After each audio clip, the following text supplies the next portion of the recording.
Great Inquiries, Bengaluru.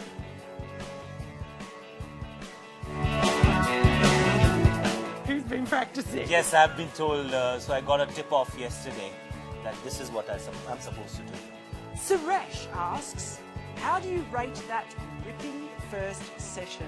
I would rate that on a scale of 1 to ripping the hell out of a bad pitch at Pune as a ripper of a session. It was outstanding attritional cricket. In fact, the best part about the first session and in fact the entire day's play, Suresh, just to answer your question, this is the same Bangalore pitch or Bengaluru pitch. The same pitch will yield what?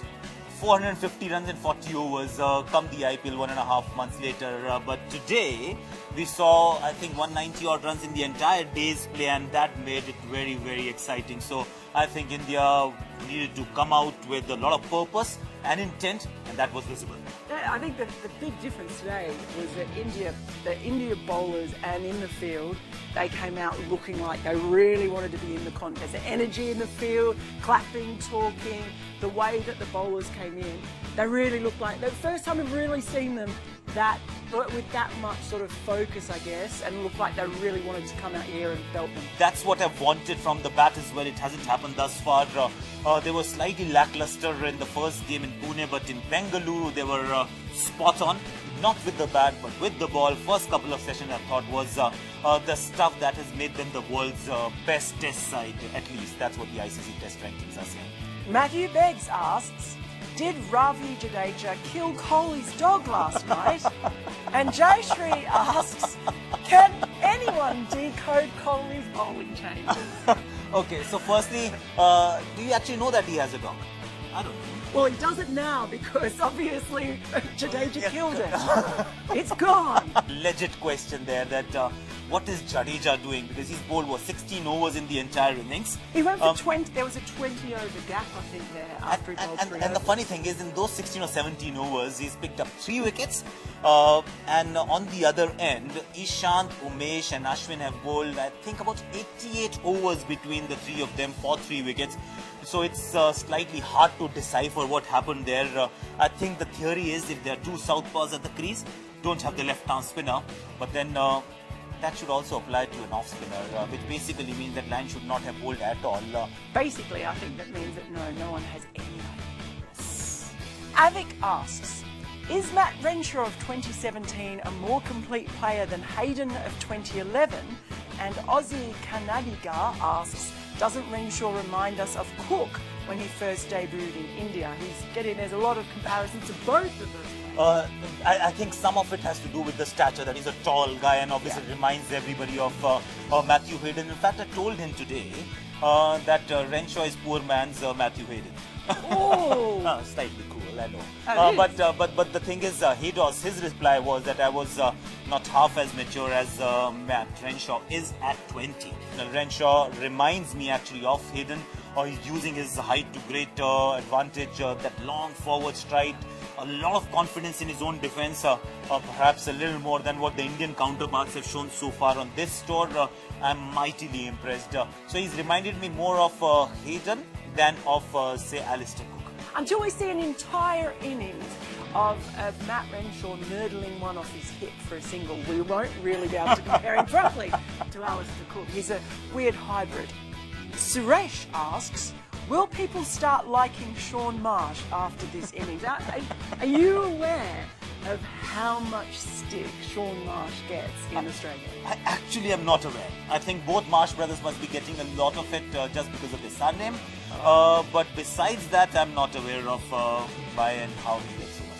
Because of the amount of tests he's played, he's got an average of in his 30s, which people don't feel is good enough. So, yeah, you know, that today, I mean, anyone who got to 50 in those conditions today and yesterday, you've got to really applaud them, surely. Yes, and also hand it to the selectors who actually picked horses for courses. He's basically primarily picked for this series because his subcontinental record is better than Usman Khawaja.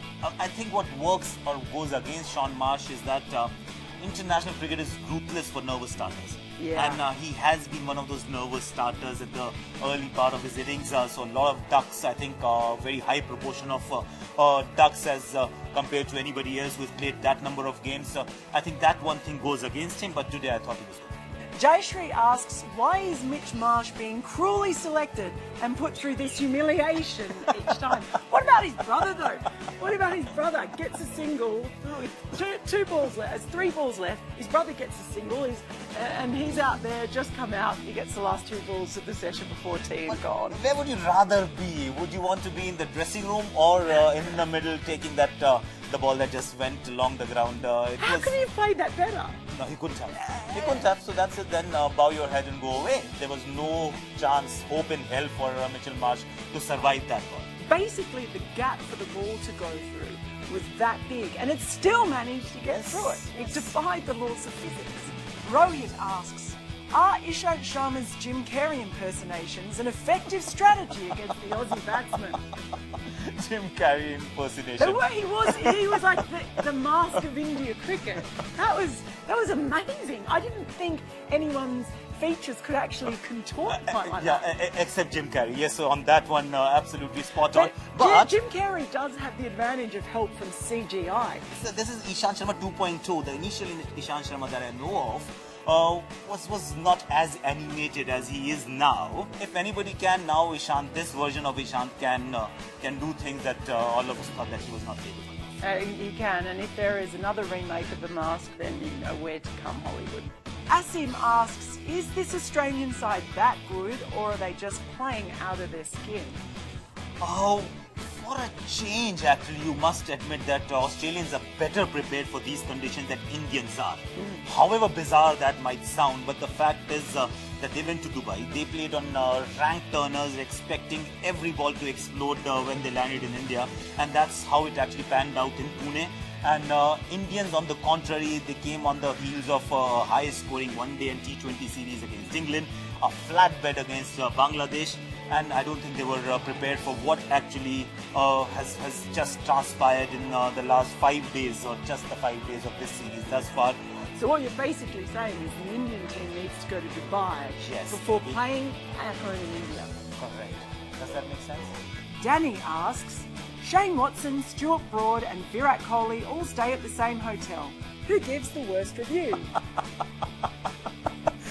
See, Stuart Broad, obviously as a bowler, he is greedy and he calls for reviews at the drop of the hat. But the same can be said about Shane Watson as well. Virat hasn't been great either, let me be very honest. But I'll just leave Virat out of this list for a simple reason that he's not used to staying at that hotel too often. Toss up between Shane Watson and Stuart Broad. Watson. Incorrect. Virat Kohli, because the other two they only get to make bad reviews as batsmen or as bowlers. Virat has got way too much power. He's had an absolute shocker of a review as a batsman in this test, and he's had some fairly ordinary ones as captain. And unless he gets better, this game is going to become for him like the Hotel California. He can check out anytime he likes, but he can never leave. AB asks, who won the mocking game today? I think you'll find. We'll see you tomorrow.